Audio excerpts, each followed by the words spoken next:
आज भी मिसाल है। ये साथी था चेतक, वो घोड़ा जिसने सिर्फ रणभूमि में महाराणा का साथ नहीं दिया बल्कि उनकी हर सांस का सहारा बना।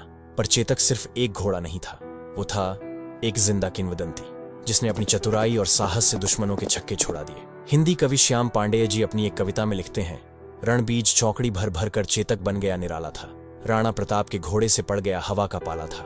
वो आगे लिखते हैं कि आगे नदियां पड़ी अपार, घोड़ा कैसे उतरे पार, राणा ने सोचा इस पार, तब तक चेतक था उस पार।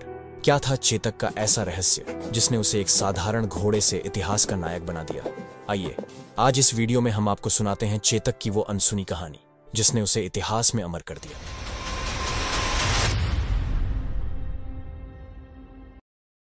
तो बात उस समय की है जब एक घोड़ा व्यापारी महाराणा प्रताप के दरबार में पहुंचा। उसके पास 3 अनोखे काठियावाड़ी नस्ल के घोड़े थे जिनका नाम उसने चेतक, त्राटक और अटक रखा था। व्यापारी ने परिचय देते हुए कहा, महाराज ये घोड़े अपनी वफादारी और ताकत में बेजोड़ हैं। आपके जैसे वीर राजा के लिए ये अनमोल साथी साबित होंगे। महाराणा प्रताप ने उत्तर देते हुए कहा, कितने बहादुर और वफादार ही ये तो तभी पता चलेगा जब मैं खुद देखूंगा। दिखाओ ये घोड़े कैसे हैं? व्यापारी ने मुस्कुराते हुए अटक को चुना। उसने अटक के पैरों को मोटी रस्सियों से कसकर बांध दिया ताकि वह हिल भी न सके। फिर वह कुछ दूरी पर जाकर एक अजीब सी तेज आवाज निकालने लगा। आवाज सुनते ही अटक की आंखों में जैसे ज्वाला जल उठी। उसे लगा कि उसका मालिक किसी संकट में है। मालिक की आवाज सुनकर अटक पागल सा हो गया, जैसे हर कीमत पर अपने मालिक तक पहुंचना चाहता हो। उसने पूरी ताकत से रस्सियां तोड़ने की कोशिश की, मगर रस्सियां टूटने के बजाय उसके पैर ही शरीर से अलग हो गए और खून बहने लगा। पर अटक अपने स्वामी तक पहुंचने का प्रयास करता रहा, तब तक जब तक उसकी आंखें हमेशा के लिए बंद नहीं हो गई। महाराणा प्रताप इस दृश्य को देख स्तब्ध रह गए। उन्होंने अपने जीवन में ऐसा अद्वितीय साहस और वफादार घोड़ा कभी नहीं देखा था। इस जबरदस्त नजारे के बाद महाराणा प्रताप के मन में एक अलग सी खुशी और गर्व उमड़ पड़ा। बिना देर किए उन्होंने व्यापारी से चेतक और त्राटक दोनों घोड़े खरीद लिए। लेकिन वहीं दरबार के कोने में खड़े उनके छोटे सौतेले भाई शक्ति सिंह भी इन घोड़ों को बड़े गौर से देख रहे थे। उनके दिल में भी एक ऐसा वफादार साथी पाने की चाहत थी। महाराणा प्रताप ने अपने भाई की इस ख्वाहिश को तुरंत भांप लिया। उन्होंने अपनी समझदारी का परिचय देते हुए चेतक को अपने पास रख लिया और त्राटक को उपहार में शक्ति सिंह को दे दिया। चेतक महाराणा प्रताप का सबसे खास और करीबी साथी बन गया। दोनों का रिश्ता इतना गहरा हो गया था कि उनकी वीरता की कहानियां चारों तरफ गूंजने लगी। किसी ने सही ही कहा है, अगर आप शेर के साथ रहेंगे तो आप भी शेर जैसे ही हो जाएंगे। चेतक भी महाराणा के साथ रहकर उनकी तरह ताकतवर, तेज और बेमिसाल योद्धा बन गया था। चेतक की गति इतनी तेज थी कि जब वह महाराणा प्रताप को पहाड़ों और घने जंगलों से लेकर गुजरता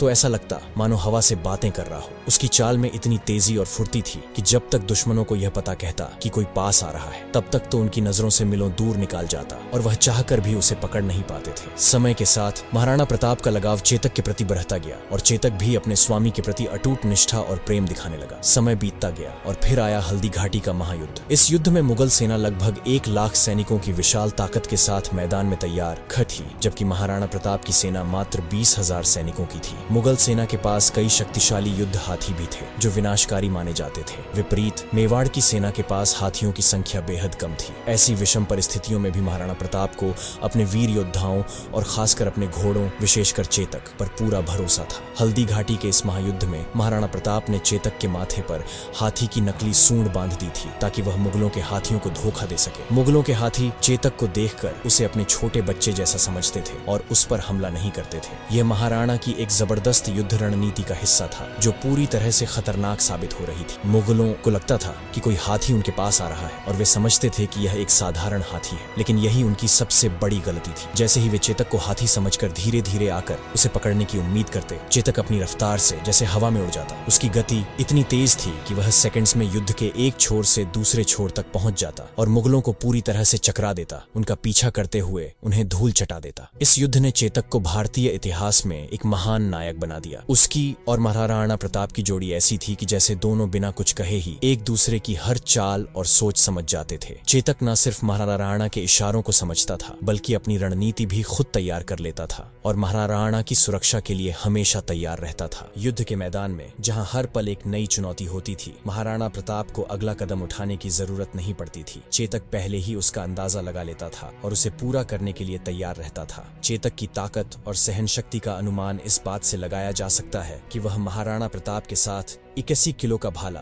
72 किलो का छाती का कवच, 25-25 किलो की 2 तलवारें और खुद महाराणा का 110 किलो का वजन लेकर युद्ध भूमि में ऐसे दौड़ता जैसे वह हवा से भी तेज हो। उसकी गति इतनी तेज थी कि दुश्मन उसे पकड़ ही नहीं पाते थे। एक पल में वह एक ओर होता और अगले ही पल दुश्मनों के घेरे को चीरता हुआ दूसरी ओर पहुंच जाता। इस युद्ध में चेतक सचमुच आग उगलता सा लग रहा था। तभी महाराणा प्रताप ने उसकी लगाम खींचते हुए कहा, चेतक, हमें आज मानसिंह तक पहुंचना है। ये बताते चले कि मानसिंह मुगलों का सेनापति था और एक राजपूत था, जिसकी शादी अकबर ने आमेर की रानी हरकाबाई से की थी। चेतक ने बिना किसी जवाब के, जैसे महाराणा की हर बात समझ ली हो, बस एक तेज झटका लिया और हवा में दौड़ने लगा। चेतक के माथे पर बंधी नकली हाथी की सूंड के कारण मुगल सेना पहले से ही भ्रमित थी। कोई समझ नहीं पा रहा था कि यह हाथी इतनी गति से कैसे दौड़ सकता है। जैसे ही चेतक ने मुगलों की कतारों को चीरते हुए महाराणा को मानसिंह के पास ला खड़ा किया, वह अपने पिछले पैरों पर खड़ा हो गए और अपने दोनों अगले पैरों को मानसिंह के हाथी के सिर पर टिका दिया। मानो चेतक के भीतर भी वही ज्वाला जल रही थी जो महाराणा की आंखों में थी। महाराणा प्रताप ने अपनी पूरी ताकत से भाला उठाया और मानसिंह को निशाना बनाने के लिए तान लिया, लेकिन ठीक उसी पल मानसिंह अपने हाथी के आड़ में छिपकर बच निकला,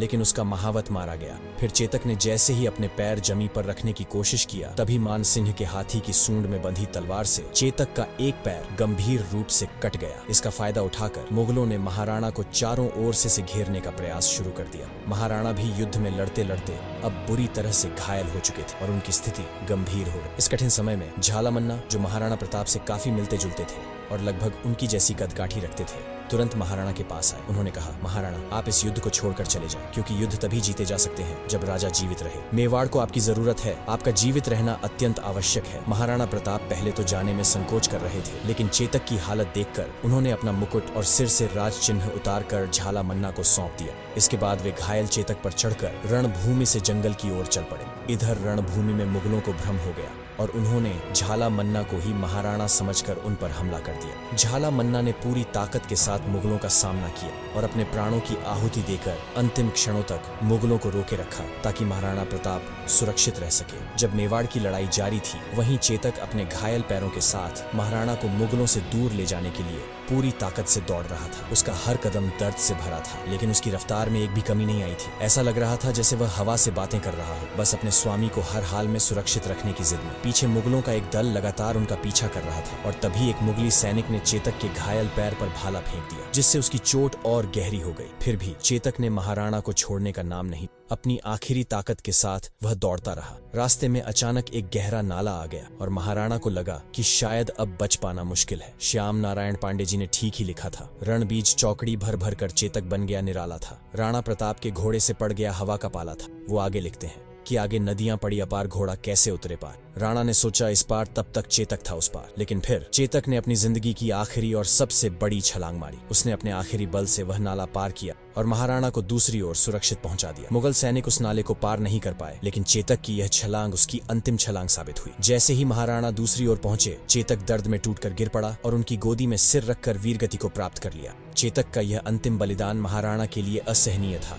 लेकिन वह जानते थे कि उसकी वीरता ने उन्हें मुगलों से सुरक्षित किया। ठीक तभी जंगलों से घोड़ों की टापों की आवाज आई। महाराणा ने देखा और उनके सामने खड़े थे उनके सौतेले भाई शक्ति सिंह। हल्दी घाटी के युद्ध में जो महाराणा के खिलाफ मुगलों की ओर लड़े थे, आज वही अपने भाई के संकट में फंसे होने पर मुगलों का साथ छोड़कर उनकी मदद के लिए दौड़े आ रहे थे। उनकी आंखों में पश्चाताप की गहरी भावनाएं थी। शक्ति सिंह ने महाराणा के पास आकर कहा, भैया, मुझे माफ कर दो। महाराणा, जो पहले ही चेतक की मृत्यु से दुखी थे, इस कठिन समय में भी दिल का बोझ भुलाकर शक्ति सिंह को माफ कर दिया। फिर शक्ति सिंह ने अपना घोड़ा त्राटक महाराणा को दे दिया, वह घोड़ा जिसे पहले महाराणा ने उन्हें उपहार में दिया था। दोनों ने मिलकर चेतक का अंतिम संस्कार किया और फिर महाराणा त्राटक पर बैठकर जंगल की ओर चल पड़े। चेतक की यह बलिदान की कहानी हमेशा हमारी यादों में जिंदा रहेगी। अगर आप महाराणा प्रताप के बचपन से मृत्यु की कहानी विस्तार में जानना चाहते हैं तो कमेंट में जय महाराणा प्रताप जरूर लिखें। फिर मिलते हैं एक और वीर गाथा के साथ। तब तक के लिए गुड बाय।